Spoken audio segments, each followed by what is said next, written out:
I am joined today by Dorrian, the Chair of the Board of Governors of Silverstream Primary School and Nursery Unit in Green Island.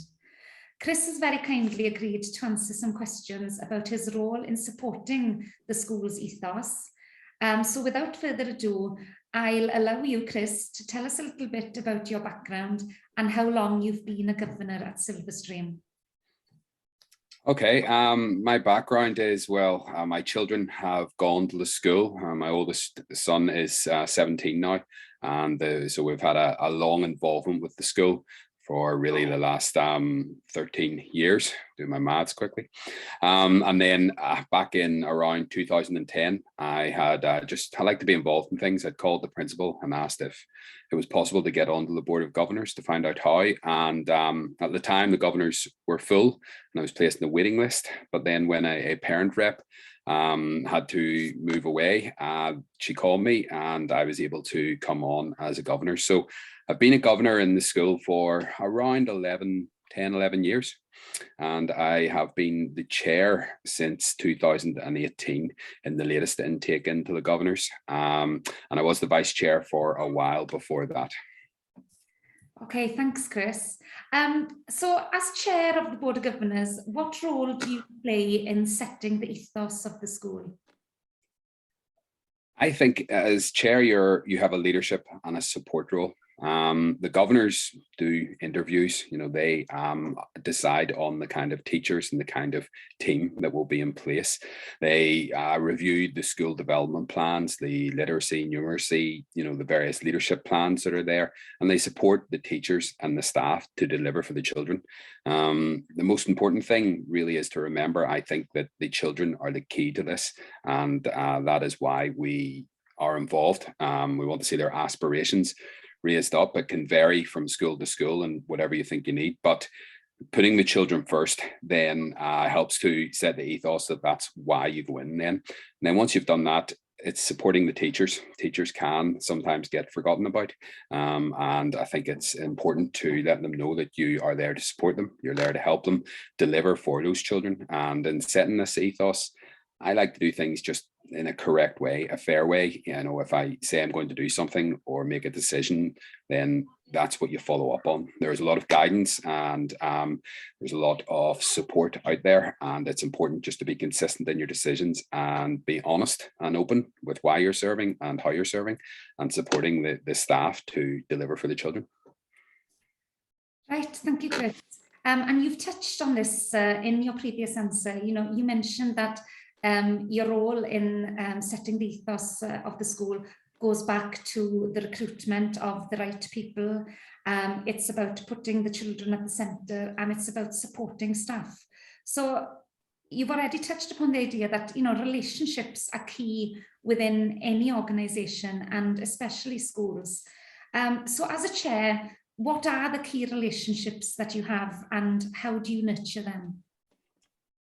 For me, and the experience I've had in not just as chair, but as a governor before that, without any shadow of a doubt, it's with the principal at the minute. My role is to support her, to be a critical friend to her, and to build up trust and openness with her. We're doing this, she's pretty much on my speed dial, and I think I'm on hers. So there is an ongoing communication every week. We've a lot of physical works going on in the school at the minute, and with COVID and working from home and the challenges that are there, just having another person for her to speak to, I think, gives her that support. And again, being consistent in that, not making a different decision or offering guidance that's different one day to another day, so that she can trust you and come and speak with you, and keeping open with that. The other relationships, and I suppose it's a wee bit of opposite. I do get to the children eventually in this answer, but I think the other governors are vital here too. I can't do this alone in any way, shape or form. I have a vice chair that I call my backbone.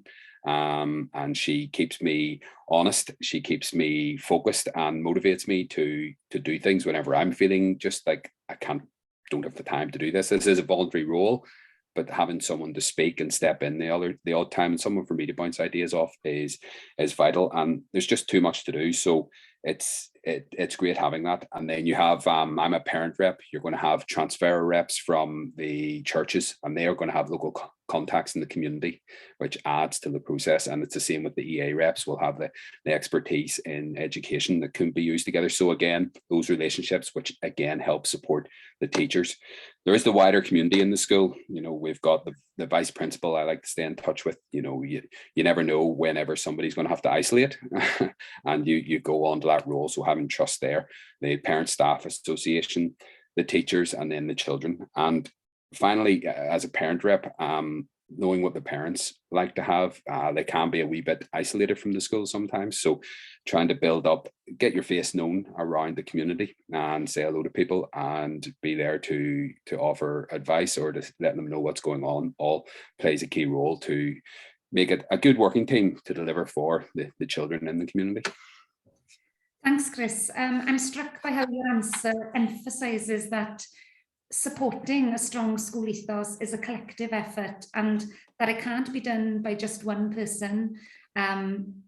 It involves the other governors, it involves the wider school community, and especially the parents and other connections. You mentioned as well that your support for the principal is crucial in enabling her to lead the school's ethos as well. What are your expectations of the principal in this respect? I think the challenge for the principal is that you are the top of the tree. There is a hierarchy in the school and they are in an isolated position.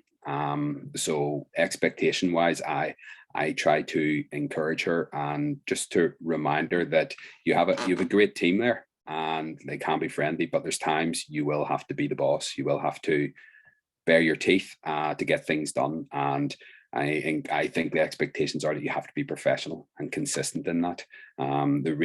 Your aim is to educate the children and motivate yourself each year, because when you become a principal, unless you move to a bigger school or just fancy change, you're a principal, you're there for the duration. There's nowhere else really to go in a school. And I think that's a real challenge to motivate the team there to keep delivering on your 3-year budgets, to deliver on your curriculum, to see those children move from P1 right through to P7. Just the ongoing challenge for that. So the key thing for me is consistent professional leadership and remembering that they are the leader. And that's why if they do have a difficulty or they do have times where they're facing the challenge, the governors are there to support and help and build them up.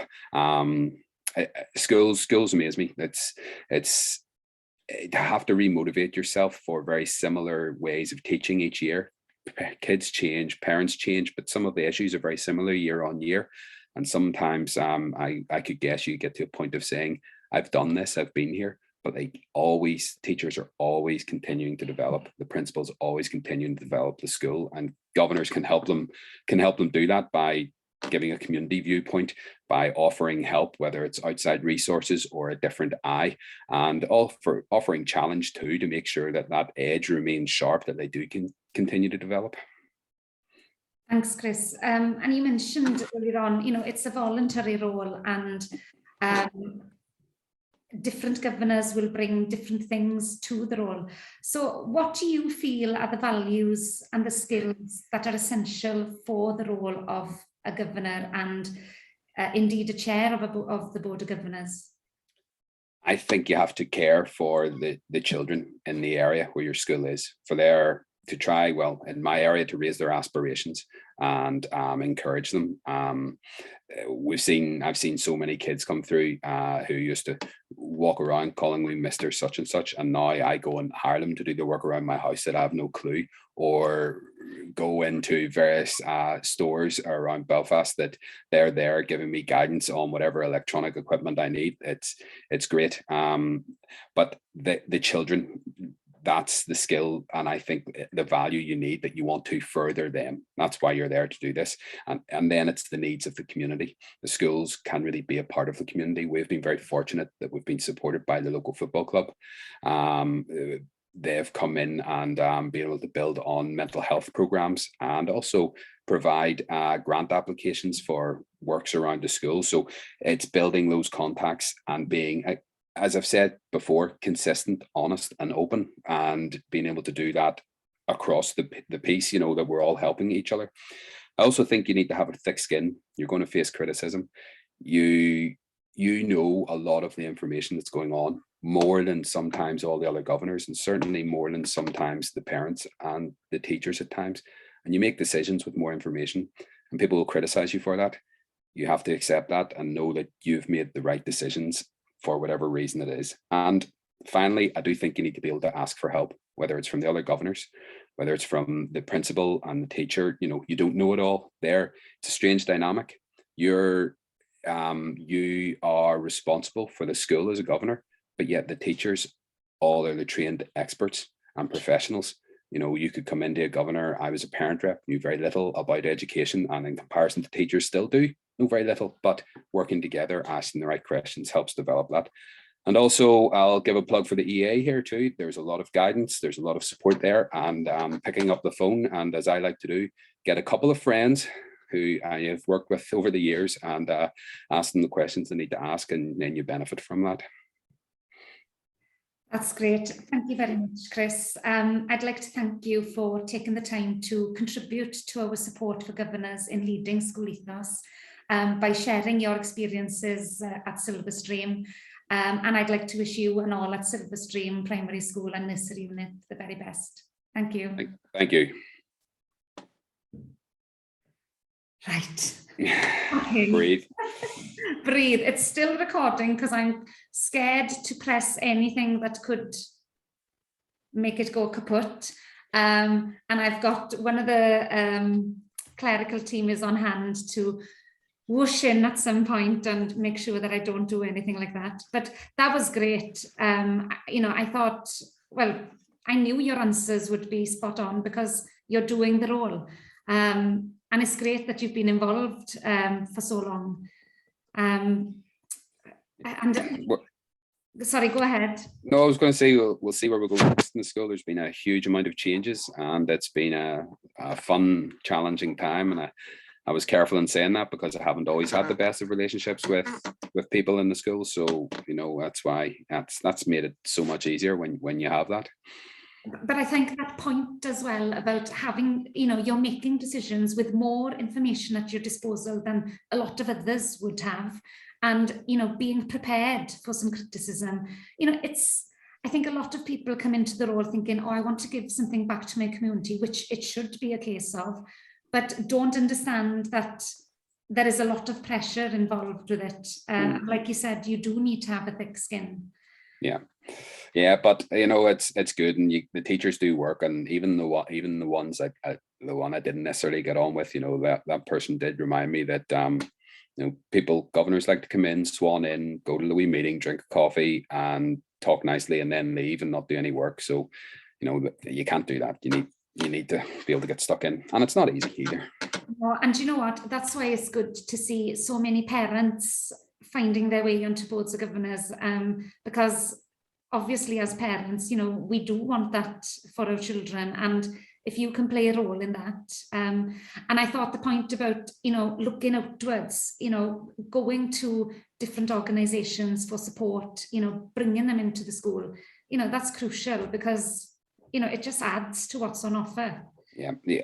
And if the thing that's got me is talking to the governors, working with the football club, working with the churches, getting support. We were getting building works in, and we went up to the Baptist church to do the nativity. They were able to share all their stuff, which is all their IT, all their audio equipment, all sorted out. The football club, they came down and they have a mental health hub up there that they were able to share with us. So it's, you know, we make the most of those things living in the community, and it's good. It's good. And my kids all finished the school this year, so if I go to get on again, it won't be as a parent rep, and I'll have to go talk to the EA, see if they want to put me on again. Yeah, there's the EA route and the DE one. So how many children have you got? And me or the school? Oh, yourself. No, I've got the three. One 16 coming 17, one 13 going 30. She's Evie, and then my boys in P7, the youngest boys in P7. So Right. he moves on this year, and then I think the governor's runs for one more year. It's being extended to June 23, and the reality is it'll probably go on a wee bit longer than that by the time it hands over. So yeah, who knows? But no, it's good that Louise has got you. When was it? I was out at the school September. We did an ethos development session, and no, all good. But she's got a lot of work on her plate there, and a lot of historic issues to deal with from years and years ago that are coming round. But we're getting there. You know, the premises is going to look better. The teaching plans, there's been 2 different methodologies put in place in the last few years, and you know that's happens, that's changed, you know, and there's been different leaders with different styles, so it's good. We'll keep going. And then Harriet, my vice chair, she's my backbone. She keeps us right. And the only reason she took the vice chair on, then I said, I will stay. I'm staying to June 23, so you won't have to take it on. And she was okay. That's fine. That woman's a legend. Anything you get her involved with, get her involved with. Oh, that's good.